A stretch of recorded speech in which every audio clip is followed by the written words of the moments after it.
making love to your sister. You bastard! What the hell is this? Some kind of a joke? Yeah, and here's the punchline.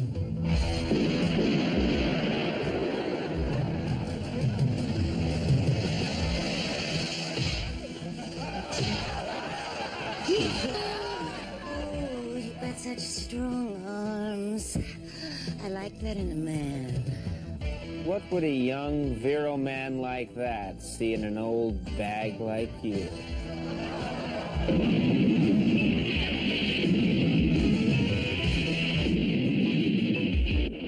You can't do this to me. I'm Conan O'Brien. Not anymore, you're not. He is.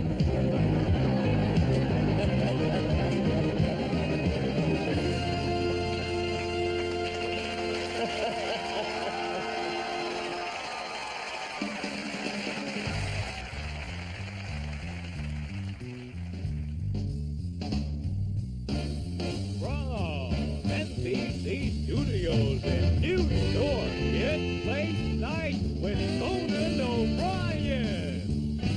Tonight, Brian Dennehy, supermodel Veronica Webb, and musical guest Cracker, Sandy Richter, and the Max Weinberg 7.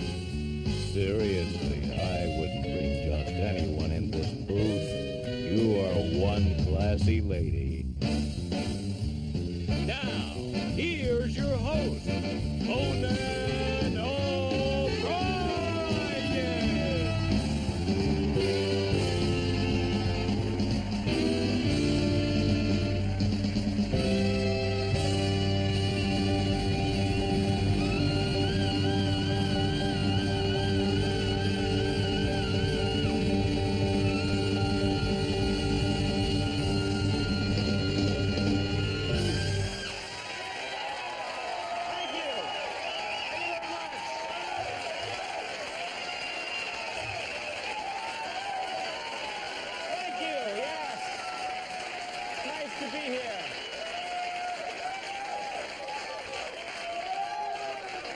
Did you folks, thank you. Did you notice this, folks?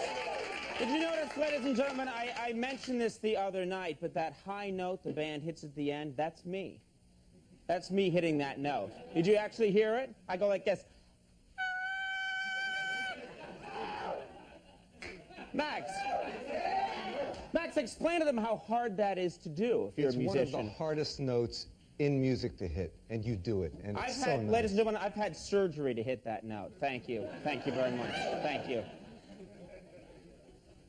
I've got news. We have New Yorkers with us tonight. I know you're not all tourists. Well, folks, I have some news for you. Madonna attended a fundraiser for Mario Cuomo here in New York yesterday. It's true.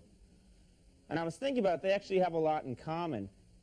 They're both Italian Americans who like to press the flesh. And,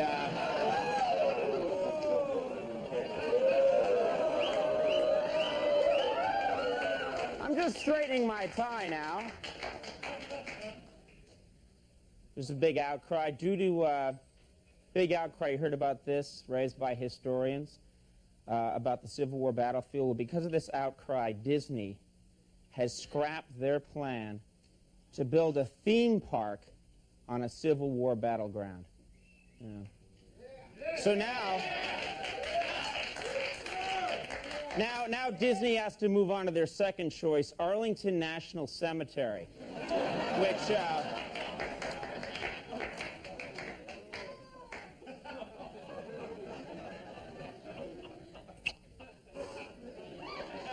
I love you all.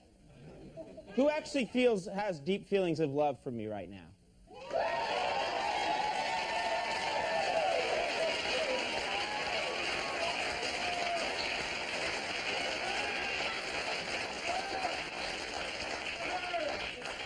I counted half the band, too. I find that disturbing. Ladies and gentlemen, they are still picking jurors for the O.J. Simpson trial.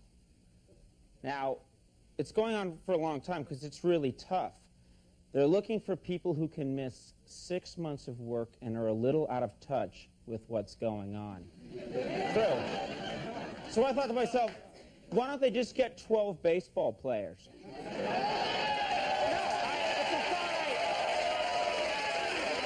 I just like to think of solutions to problems.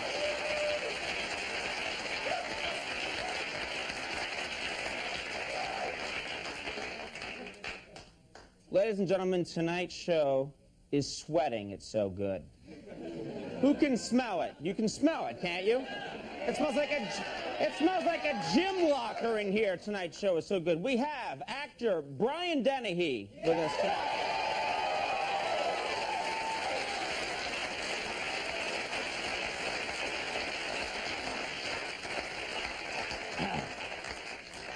We also have supermodel.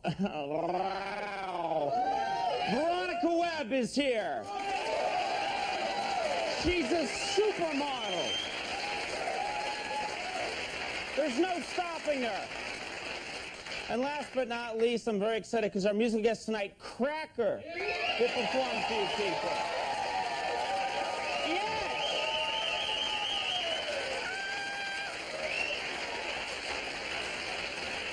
And of course, it's the Max Weinberg 7. Max, good to see you.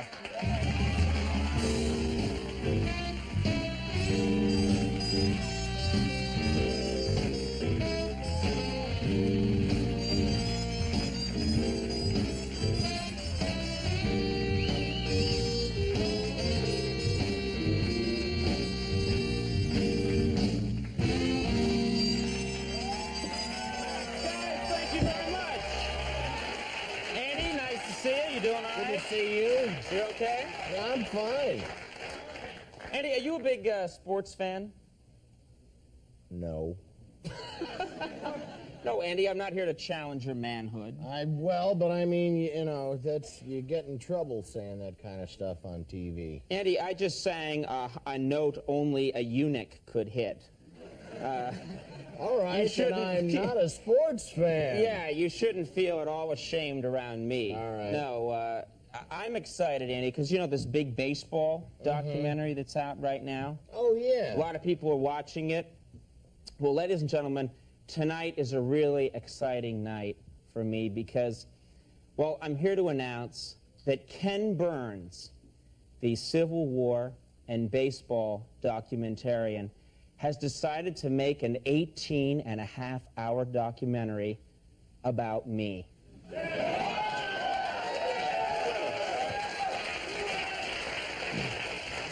right. I'm not kidding.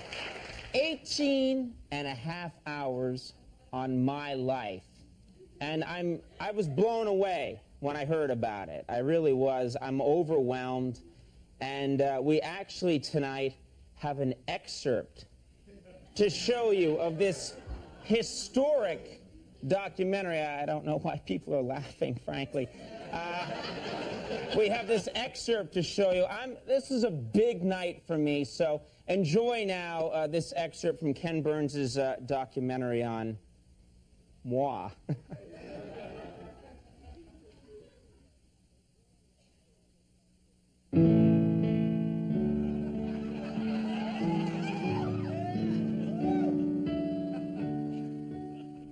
A cold, clear day in April of 1963, a young President Kennedy ponders a report of Soviet missiles in Cuba. Meanwhile, right in Kennedy's hometown, Brookline, Massachusetts, a baby was born. He was a quiet baby with a sweet disposition, and normal and healthy in every way, except one. The size and shape of his head.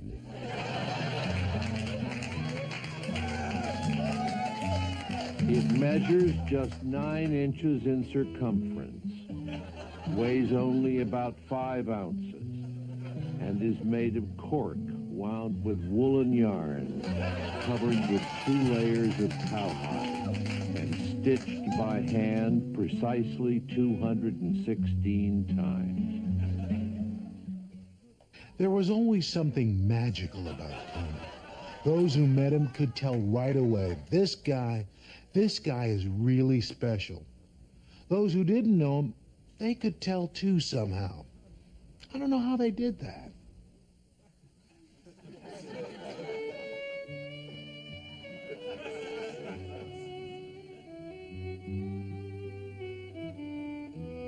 Conan led a happy childhood in a large family that provided constant companionship. It was the summers at camp, away from his family, away from his beloved cat, that were difficult for him. Dear Mommy, camp is very lonely. Some of the other kids tease me and call me Stinky. 2 counselors held me down and shaved my head. I cried myself to sleep. Please send cookies. Love, Conan. July 17th, 1978. In his early school days, Conan made many friends and showed promise as a student. His 4th grade teacher, Miss Saltzman, gave a positive evaluation. Conan is a good student, although he needs more experience in front of the camera. He excels in comedy segments that we do in class and is friendly to guests, but he is only okay at interviews. He also fights with the girls and has poor penmanship.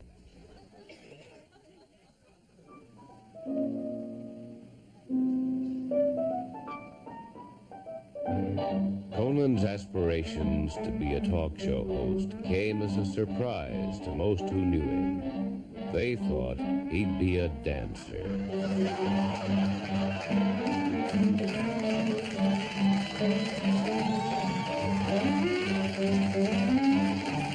I saw him dance back in '79.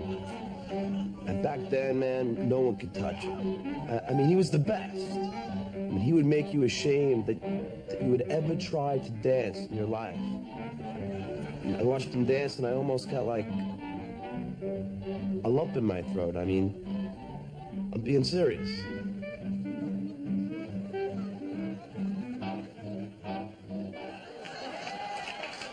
Later, however, his skills as an interviewer soon developed. Hi, I'm Conan O'Brien, and here we are with Kate O'Brien, the softball star. Hey, Kate, how you doing? Pretty good, pretty good. Hey, Kate, I understand you're on the softball team, your freshman year in high school. Yeah, I was. I was out there in the outfield, left, center, you know, the whole bit. What do you consider your specialty in the field? Oh, just about everything. I hear you're pretty good. Oh, a lot of people have heard that, you know. They've heard it mostly from you, I hear. How old is Nevada now? About 3.5. Really? What kind of dog is she? Labrador Retriever. What would you think of the name Nevada? It's an all right name. You know what it means? Yeah, it's a state. Oh, okay. Sorry. It's not a state of mind. What'd you do this morning? Nothing. Did you go any place? Yes. Where? Now between police.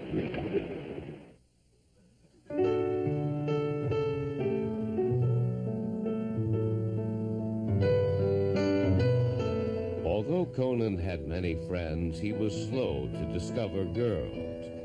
Friends and family attributed O'Brien's reticence around women to natural shyness and a firm dedication to scholarship. But few guessed his secret, that he was hopelessly in love with a woman he could never hope to possess. Every day he would send me letters. He said we were perfect for each other because we both came from huge families. Sometimes he would include photos of himself to impress me. Sometimes he would send me his report card if he was really proud of it. Oh, and pictures of his cat.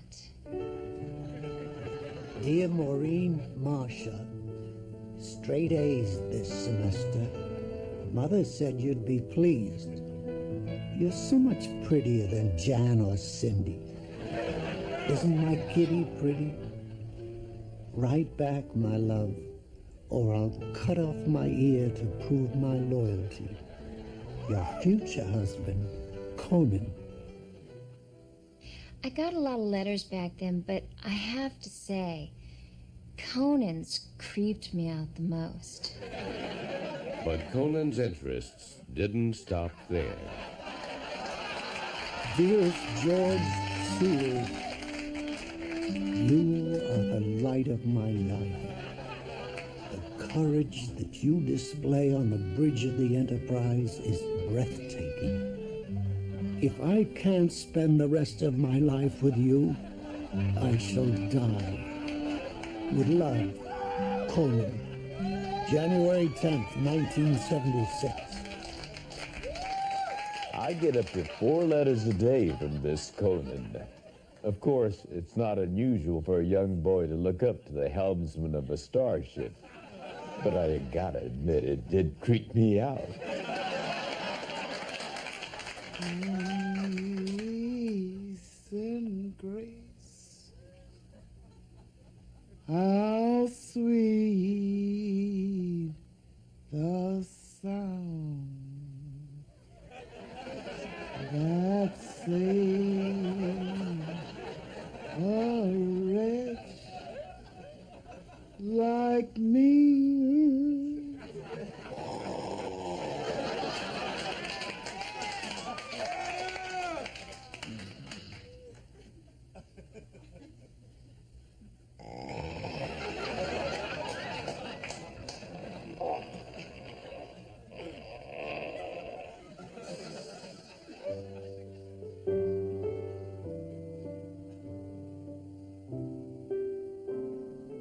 In high school, Conan broke the color barrier. He had to turn the other cheek as taunts of paleface, ghost, and human whiteout were hurled at him. Conan took a lot of abuse and refused to fight back. Really, the existence of extremely pale-skinned people in colleges across America today is only due to his tremendous courage and womanly fear of physical violence. Conan is an institution, you know, I mean, just being here, walking down these halls and knowing that they're the same halls that he walks down, I mean, you don't even need to see him, you just know that he's here. And, I mean, that's why I work here, just to be here with him. Is that okay? Is that what you're looking for? Dear Mommy, today an older boy punched me very hard and then gave me a wedgie. Then I saw a bug and started to cry. I miss you and Daddy and my kitty cat. Love always, Conan. October 8, 1993. P.S. I'm out of underwear.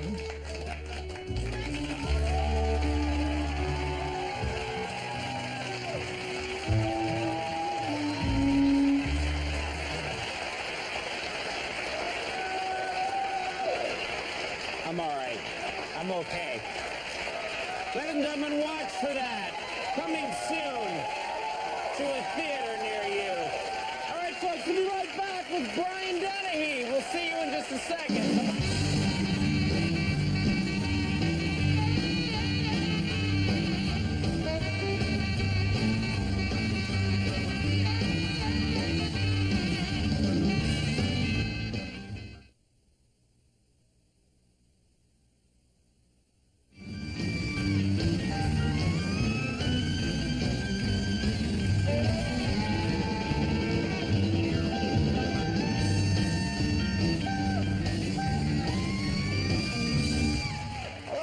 We're back.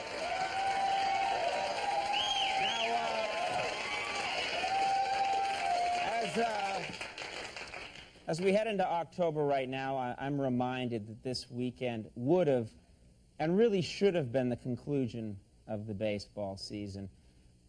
A season ruined, of course, by the baseball strike. But for those of you who've been watching this show, you know that we've been showing some very exciting alternative baseball competition between two teams that we've assembled. Now, folks, ever since the strike started, we've been pitting a team of 8-year-old boys against a team of 80-year-old men. Well, it had to be done. Well, folks, the big leagues may be done, but our league is still going strong. So let's go right to today's highlights. Okay, our first team, the Turbo Ninjas, made up entirely of 8-year-old kids. They're managed by former New York Yankee catcher Rick Cerrone. Now, they'll go up against the White Stockings, all 80 years old or older. And they're managed by Otis Anderson, former Giants running back, and, of course, 1991 Super Bowl MVP. Now, the Turbo Ninjas strike first. Skip Handy lines a grounder up the middle, just out of the infielder's reach. Now, as Handy rounds first, shortstop Mortimer Bell is a little slow to react, retrieving the ball as Handy rounds second. Ricky Dibble scores. Turbo Ninjas lead 1-0. Now, an inning later, Chad Nugent goes opposite field. Right fielder Gus Burley fumbles the ball. He elects to throw it to second. And an apparent miscommunication in the infield as Nugent motors through the bases and 2 runs scored. Turbo Ninjas now up 3-0. Now, the same inning, Roy Elmore grounds to the pitcher, and Ole Olson is caught in a rundown. Now, Andy, this has happened before. Yeah, base running just is definitely not Oldie's strength. No. Now, Olson tries to evade the infielders, and right here, he gets disoriented, and he runs into right field, where he's an easy out. All right, top of the 5th. Ducky Breen hits a shot up the middle. Sean McGuire can't handle it. Olson knocks down the catcher and scores.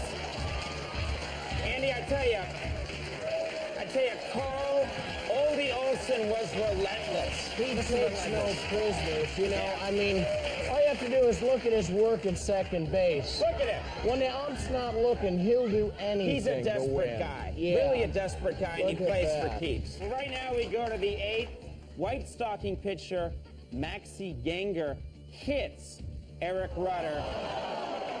Eric doesn't like that at all, and another fight breaks out. Andy, this is really unfortunate. You know, there's no place for these fights in the game. There really isn't. You know, these teams have no love lost for each other. Still, it's really a disgrace to the game. And solves nothing. Yeah. And just look, Andy, look at this hit right here. Oh. That's just way out of line. Yeah, but Oldie got right back up. Okay. Anyway, final score, White Stockings 4, Turbo Ninjas 3. Another good game marred by an ugly brawl. Afterwards, bad feelings lingered on both sides. You know, I don't care how old they are.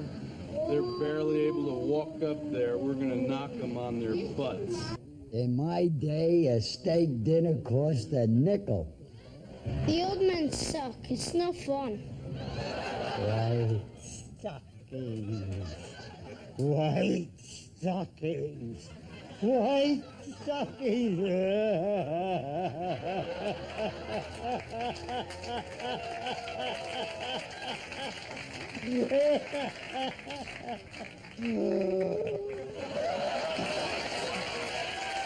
Don't worry, Oldie's fine. He's fine. He's fine. Better than fine. He's okay now. Just a little service we provide. All right, ladies and gentlemen, you can catch my first guest this Sunday in A Search for Justice, which is right here on NBC. Take a look. Have you ever seen this woman before?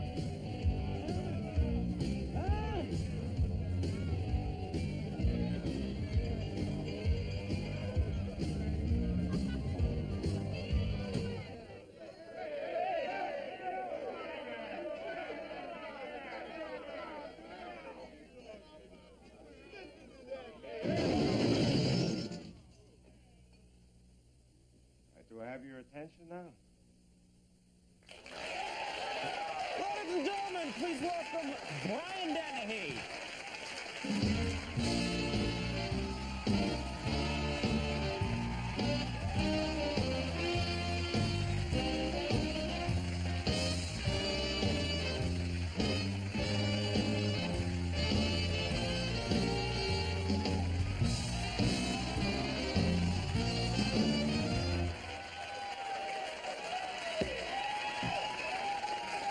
Thank you for coming.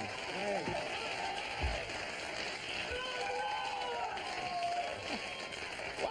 It's nice guy. I haven't seen a crowd like this since the old Arsenio show here. We hired that crowd. They look very... It's a very expensive crowd, but we get the best. Yeah, that clip there, what happened is they were playing rap music on that jukebox, and I just said, that's it, it's going down. Hey, that's what the kids are listening to. You've got to give it a chance. I'm 150. I don't have to worry about what the kids are. You are a big guy. I mean, you can tell that from the screen, but you really are. I don't know if people can tell on TV. That's for sure, but... No, but you're a physically imposing guy.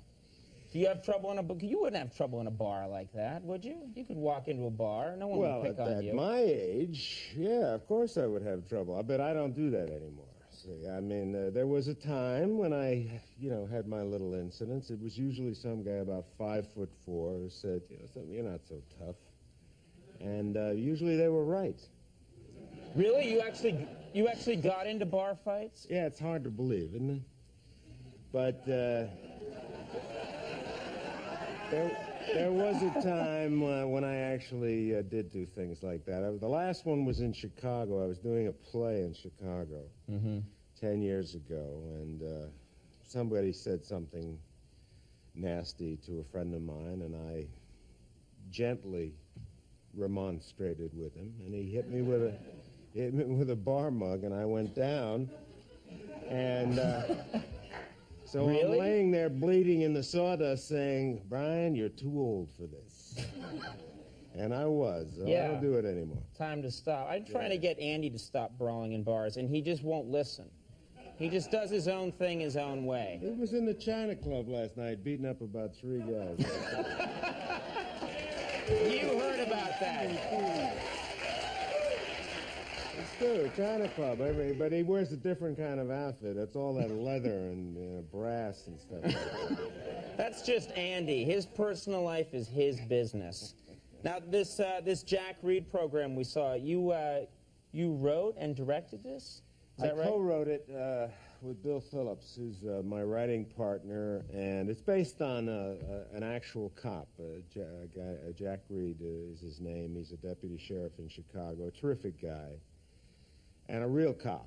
And this is based on a real case of his, a real story, where he solved this murder, nailed this guy, and then, of course, the ways of justice being what they are these days, the guy got a pat on the wrist, and that was the end of it. But, it's a good story, and it's got a great cast. We got Rock Dutton is in it, and Miguel Ferrer, Jose Ferrer's kid, and a wonderful New York actor named Joe Grafazzi, who steals it. And it's a lot of fun. All my relatives, of course, are in it. That's important. My daughters, my sons-in-law, everybody's in it. Everybody's in there. Yeah, absolutely. You did a project a while ago I wanted to ask you about. You played John Wayne Gacy. And, John Wayne Gacy. You were great great American. at that. That was I was riveted by that performance. And I was wondering, a lot of actors actually try and get in touch with their serial killer when they're going to play him. And I was wondering, did you actually have any kind of communication at all with John Wayne Gacy? I certainly didn't try to get in touch with him, but he wrote me a letter, and he said that he was appalled and disappointed that I would participate in such a terrible thing as making a film about his life. Gacy was charged and convicted of 33 murders. The 33 were the ones that he had buried in his basement. Right. So in the letter, he said lots of people had access to that basement. What? Well, no, he seriously wanted you to believe that like 15 separate killers just all decided to put Gacy's house over there, you know, in Des Plaines, there's no problem. You get right through the window, bury him in there, it's no problem. My God. Yeah, he's a real winner, but John is no longer with us, No, however. he's not. You know, Joe Kozenzak, the cop who nailed him, I was in Texas shooting with Bobby Duvall, and I got a phone call, and Kozenzak says, "What are you doing Tuesday night?" I said, "Gee, Joe, I don't know. I'm here in Texas." He says, "Well, Gacy's going down. You want to come?" Oh, my God. Well, Kozenzak's been trying to nail him for 17 years. He's the cop that got him. And I said, "Joe, are you going?" He says, "My face is going to be pressed up against the window." Oh, my God. Yeah, tough cop. Not the kind of cop you want after you. No, maybe his TV was out that night. All right. Well, now I understand you are working with Chris Farley now. Is that right? Yeah, from Saturday Night Live? You're doing a movie with him?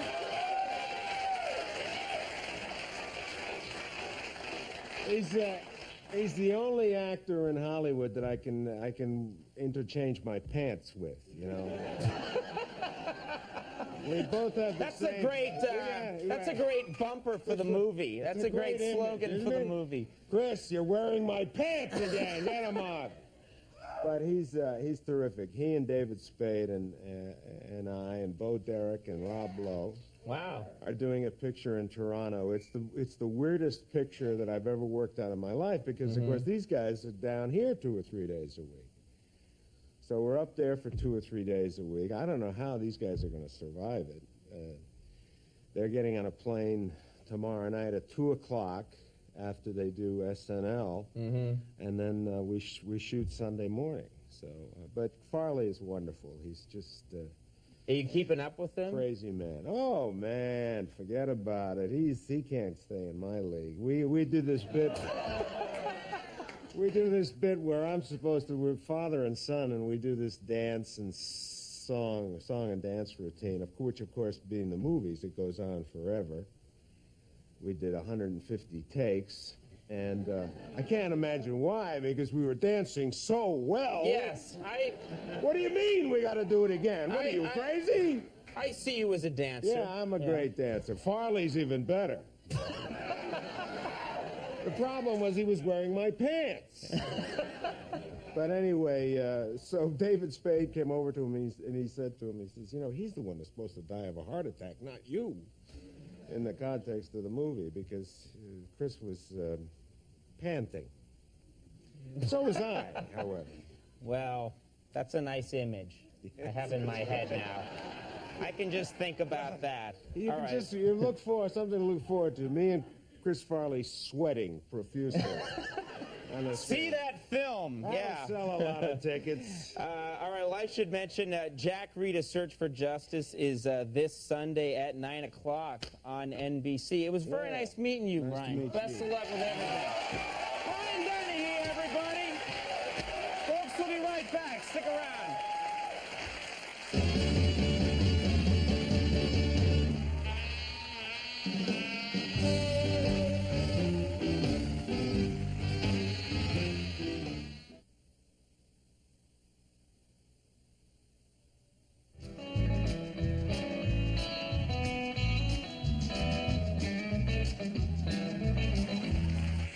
Okay, folks, we're back. Veronica Webb is coming up in just a few minutes. But first, as I've said before here, for a show like ours to be a success, it has to appeal to many different groups. So what we do from time to time is choose a group we feel we may be missing and then tailor a portion of our show to their specific needs. These segments are called demographic minutes. Yeah, and we thought we'd try another one right now. Tonight's demographic, girls aged 12 to 15. Yeah, and That's right. This is a very important group, and we're going to try and zero in and make them happy right now. So, Dana, could you please roll this demographic minute?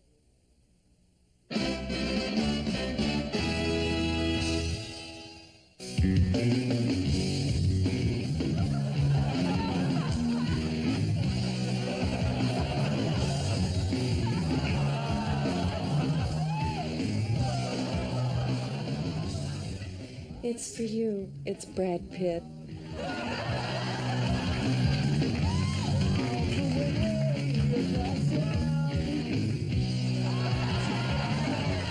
You know these doodles you drew on the back of your notebook? Well, I am going to turn them into the most successful line of clothing the world has ever seen.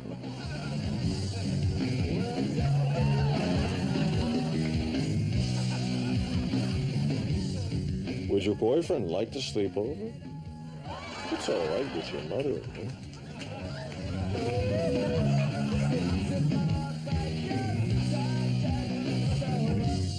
Tonight on Melrose Place, everyone you like gets kissed, and everyone you hate gets pushed into a pool.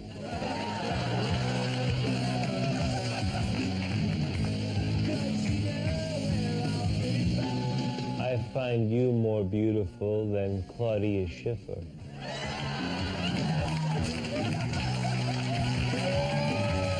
Let's pray that works. We need those girls. Okay, ladies and gentlemen, we'll take a quick break. When we come back, Veronica Webb will be here. See you then.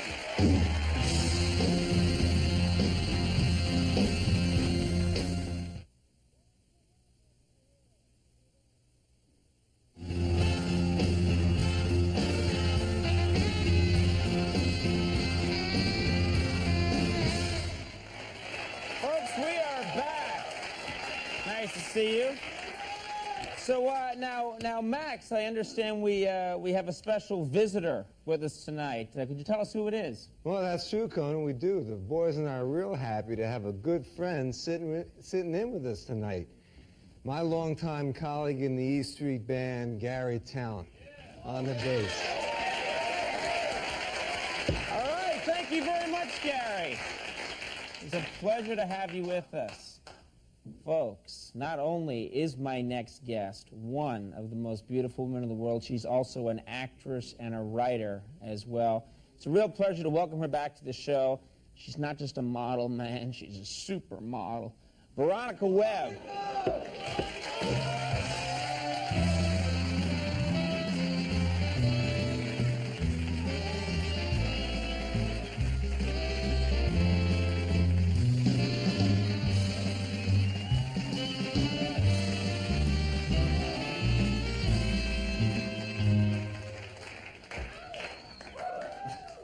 Thank you.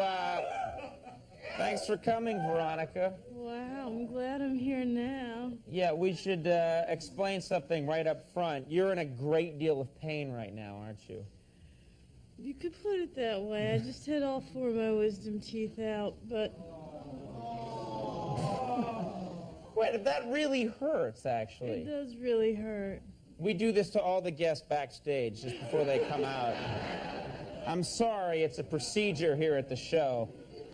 Do they all have to come out at once? Well, the problem is that, you know, once you see that instrument tray that looks like something out of Dead Ringers, right? Uh-huh. And you say to yourself, well, am I going to do 1 and come back 3 more times? No, you do them all at once. Do you get to keep the teeth afterwards and make something fun out of them? No, it's illegal now in New York State to keep your teeth. What do you mean it's illegal to keep your own teeth? That's what they told me. I said, can I see my teeth, please? I said, yes, and take a good look because it's illegal. We can't let you keep them. We're throwing them out. What? You heard me. No, that's like the craziest law I've ever heard of. I would want, if I had like 4 teeth yanked, I'd want to make a keychain out of it and show it to people and say, look what I used to be. You know, I don't know. I think that's just the strangest law. That's so Iron John of you, though. Well, I'm a tough guy. Don't mess with me. Ooh. And you also, I guess this isn't a good time for you because you also quit smoking recently at the same actually, time. this is a great time for me. It was funny because I started smoking when I was a teenager because I thought it was like a really cool thing to do. You know, like you smoke after school and you smoke in ballet class and you do it with your friends and you think like, you know, I'm so cool. I smoke cigarettes. I'm so grown. And the next thing you know, you're like completely addicted, right? Mm-hmm. And you're smoking these disgusting things and you can't get off of it and you don't feel good and you can't exercise. And I tried everything. I tried the patch. I tried acupuncture. I tried smoking. There's nothing worked. Wait, the patch doesn't work? I thought the patch worked. No, the patch is fabulous because you get so much more nicotine because you can smoke with the patch on. Wait, so you would wear like 5 patches and smoke a cigarette and a big old pipe at the same time? Like, woo! So anyway, so then I heard about this guy in Boston, right, who, I know, all these people I knew who smoked a lot had gone to him. There's 20 people in the room, and everyone in there's like a total addict. You know, everyone's like, well, how can I not smoke? Will I be isolated for the rest of my life? Will I ever be able to go to another party? Will my eating get out of control? Will I ever be able to go to the bathroom again? Will I be able to like, re-enter society? You know, so then you have, you know, so he has this long question-answer session, and then you're in the room with him for like 90 minutes by yourself. And his name is Dr. Yefim Shubenstoff, and he's this guy from Russia. Okay, I'm not going to ask for that name again. I know. But anyway, so then he does this thing where he goes, he says, close your eyes. I'll do it to you, even though you don't smoke. Close your eyes. So I'll start smoking if I do this. All right. All right. That's right. Okay, close your eyes. Imagine yourself All right. smoking. All right, I'm imagining smoking. I look pretty cool. And then he goes, good luck. So, I'm like, this is Wait a minute, that cost $65? No, but wait. So then I said, well, I'm just going to walk right across the lobby and, like, get a carton of cigarettes. I mean, this is, like, ridiculous. But the strangest thing happened was I, like, walked across the lobby and I threw out my lighter. I threw out my cigarettes. I threw out my matches. And that was almost 3 months ago. And no desire, nothing. It's just, like, gone. He just breathed on you? And that's it? He had really good breath. No, but That's some tic-tac, yeah. Yeah, but, you know, I tell you what made me do it, though, was I read that women who smoke have 25 times higher chance of getting breast cancer than women who don't. Oh, yeah. That's a good reason to stop. Yeah. And you're doing something. Revlon has you working this weekend. Tomorrow I'm going to Washington to do the National Breast Cancer Resource Center. And what we're trying to do is figure out with African American and Latina and Asian women how we can raise awareness through the media and get women of color to examine their breasts, because more and more the leading cause of death for African American women over the age of 40 is breast cancer. Mm-hmm. And 1 in 8 American women gets breast cancer, and it's, you know, I think that there's a stigma there, and people don't examine their breasts, and people don't get mammograms. No, it's a good cause, and you're actually doing a walk this weekend, is that right? That's right, Share Walk on Sunday. You can come. It's going to be in Central Park. Mm-hmm. This Sunday. Yeah, I want you to come. I'm a great walker. I know. I'm one of the all-time walkers. You did last time you came, and now I have the sexiest walk on TV. Ooh, baby. Next to Bob Barker. All right. Listen, thank you very much for coming. Good to have you here. Veronica Webb, everybody. Folks, we'll be right back with Cracker. We'll see you in just a second.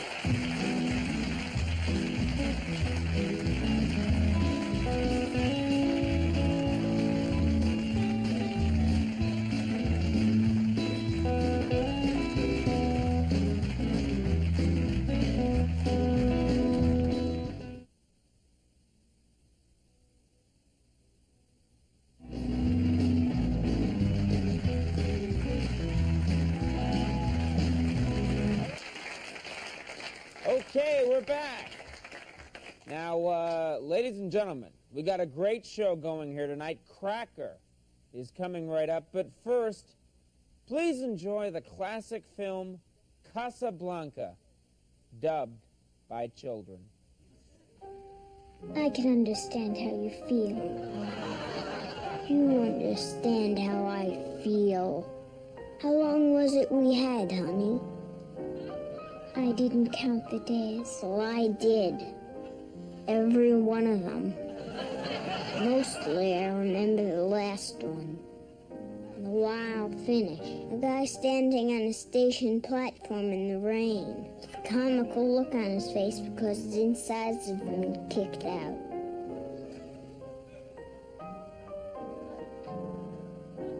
Tell me, who was it you left me for?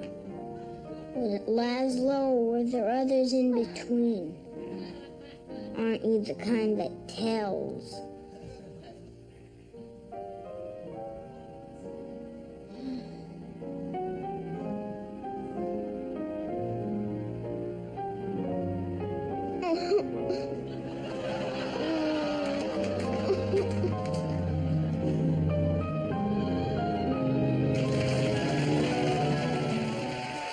Oh, yeah.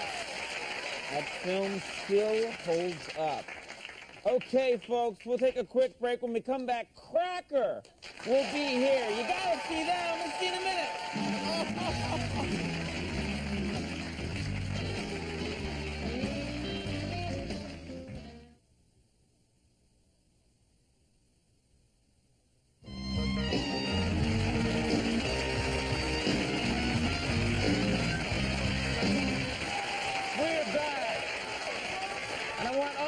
Join me in welcoming back to our show, Cracker, everybody.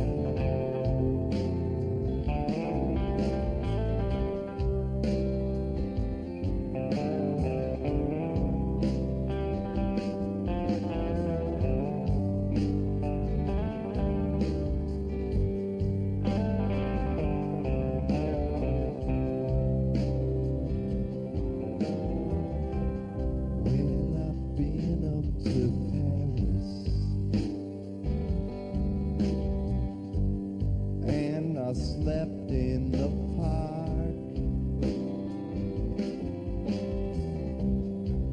Went down to Barcelona. Someone broke in my car. And I'll search the world over for my angel in black. Yeah, I'll search the world over for a Euro trash girl. I took the train down to Athens, and I bathed in a fountain. Some Swiss junkie in Turin ripped me off for my cash, and I'll search the world over for my angel in black. Yeah, I'll search the world over for a Euro trash girl. Euro trash girl.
Okay, folks, that's our show for the night. I want to thank Cracker. I want to thank Brian Dennehy, Veronica Webb, Gary Talent, and my very special thanks to Maureen McCormick and George Takai. Folks, stick around for Friday night. Coming up next, we'll see you Monday. Bye-bye.